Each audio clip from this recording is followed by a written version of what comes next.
Hi విను. ఈరోజు వచ్చిన ఎడ్యుకేషన్ వీడియో మన పిల్లలు పనిచేసే ఒక వీడియో చేస్తున్నాను.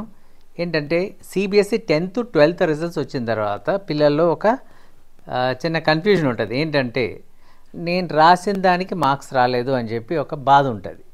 ఇంకోటి ఏంటి, సిబిఎస్ఈ ఎప్పుడైతే మార్క్స్ ప్రింట్ చేసి ఆ మార్క్ లిస్ట్ రిలీజ్ చేస్తుందో ఆన్లైన్లో కింద డిస్క్లైమర్ కూడా రాసేస్తారు.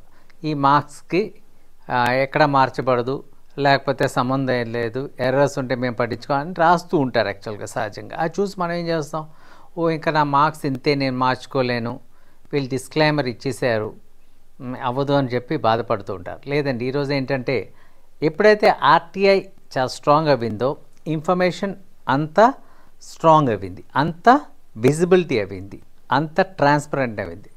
దీంట్లో భాగంగా సిబిఎస్ఈ ఏం చేస్తుందంటే ఫస్ట్ వెరిఫికేషన్ అనే ప్రాసెస్ని విండో ఓపెన్ చేస్తుంది. అంటే మనకు వచ్చిన మార్క్స్ అన్నీ కరెక్టా కాదా అనేది టోటల్ చేయడం. అంటే మన చిన్నప్పుడు మనకి క్వశ్చన్ పేపర్ ఇచ్చాం, మనకి నేరుగా చూసుకెళ్ళి టోటల్ చేసి హాఫ్ మార్క్ ఉంది, 1 మార్క్ ఉంది అని అడిగేవాళ్ళని చూసారా, ఇంచుమించు అలాంటిదే.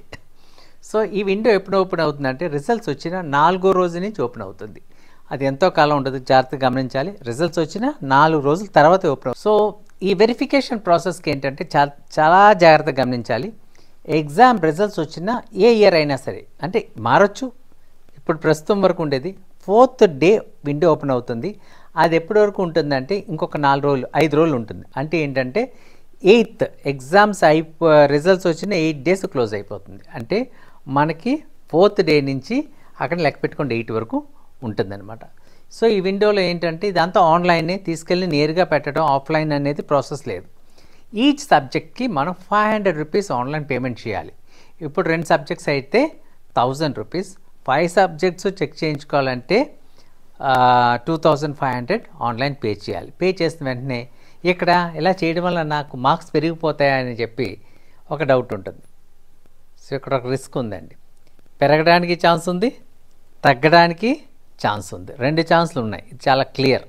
సో ఈ రిస్క్ని దృష్టిలో పెట్టుకొని దీన్ని ముందుకెళ్ళండి. ఓకే, మీరు ఛాలెంజింగ్గా ముందుకెళ్దాం అనుకున్నారు, వెళ్ళినప్పుడు ఇంకొకటండి, ఎవరు ఒప్పుకోరు కదా. సిబిఎస్ఈ చాలా టెక్నిక్ ఇక్కడ ఏం చేస్తుందంటే ఫస్ట్ స్టెప్ వెరిఫికేషన్ కదా, మీకు టోటల్ మార్క్స్ ఎంత వచ్చిందో అంతే చెప్తుంది. చాలా కేసెస్లో సిబిఎస్ఈ ఎప్పుడు పెరిగినట్టు ఎప్పుడు చెప్పలేదు. ఆ కేసెస్ చాలా చాలా చాలా తక్కువ, ఎందుకంటే వాళ్ళు దొరకరు కదా. నెక్స్ట్ ప్రాసెస్కి చూద్దాం. నెక్స్ట్ ప్రాసెస్ ఏంటంటే, ఓకే మనం వెరిఫికేషన్ చేసాం, మార్క్స్ గురించి చూసాను. నేను చెప్పాను కదా, సిబిఎస్ఈ ఎప్పుడు మార్క్స్ మీకు ఎక్కువ వచ్చిందని ఎప్పుడు చెప్పదు, ఎందుకంటే అది అంతే. సో ఇప్పుడు ఏంటంటే నెక్స్ట్ ఏంటంటే అబ్టైనింగ్ ఆన్సర్ షీట్స్. ఇది చాలా క్రూషియల్. ఇది ఏంటంటే రిజల్ట్స్ వచ్చిన 19th డే నుంచి, ఇది ఎప్పుడంటే మనకి రిజల్ట్స్ వచ్చిన 19th డే నుంచి 20th డే, అంటే 2 రోజులు మాత్రమే. చాలా జాగ్రత్తగా ఆలోచించాలి. 2 days మాత్రమే ఈ విండో ఓపెన్ అవుతుంది, అబ్టైనింగ్ ఆన్సర్ షీట్స్. సో ఈ ప్రాసెస్లో మనకి ఏంటంటే photo copy of the answer sheets వస్తాయి. అక్కడ ఏంటంటే మాస్క్ అయిపోయి ఉంటుంది, ఎవరు కరెక్ట్ చేశారు, సెంటర్ ఎక్కడ కరెక్ట్, అన్నీ మాస్క్ అయిపోతుంటాయి. దీనికి మొదట 500 కట్టాను కదా సబ్జెక్ట్ అంటే కుదరదు, ఇక్కడ మళ్ళీ 700. అర్థమవుతుందండి. సెకండ్ ప్రాసెస్లో 700. సో ఈ 700 పే చేస్తే మనకి ఫోటో కాపీ ఆఫ్ మన ఆన్సర్ షీట్స్ మనకు వస్తాయి. సో 2 days మాత్రమే గ్యాప్ ఉంది. ఈలోగా మీ టీచర్ని పట్టుకోవడం, లేకపోతే ఎవరో దాంట్లో నిష్ణాతులను పట్టుకొని కరెక్ట్ చేయించి ఉంచుకోవాలి.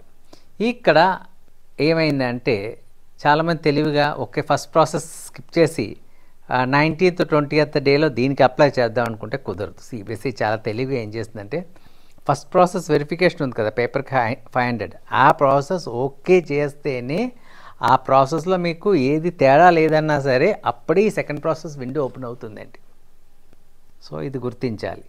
సో ఇక్కడ ఏంటంటే 19th 20th డే ప్రాసెస్ అయిపోయింది, మీరు మీ ఆన్సర్ షీట్ తెచ్చేసుకున్నారు, మీరంతా ఎక్కడ రావాలి మార్క్స్. కొన్ని సందర్భాల్లో సిబిఎస్ఈ చెప్పేది 2-3 వెరిఫై చేస్తారని చెప్పారు. కొన్ని సందర్భాల్లో ఏంటంటే కొన్ని కరెక్ట్ చేయలేని ఉన్నాయి, కొన్ని కరెక్ట్ చేసిన రాంగ్ కరెక్ట్ చేసిన, బికాస్ మనిషి చేసేది కదా, ఇలాంటివి ఉన్నాయి.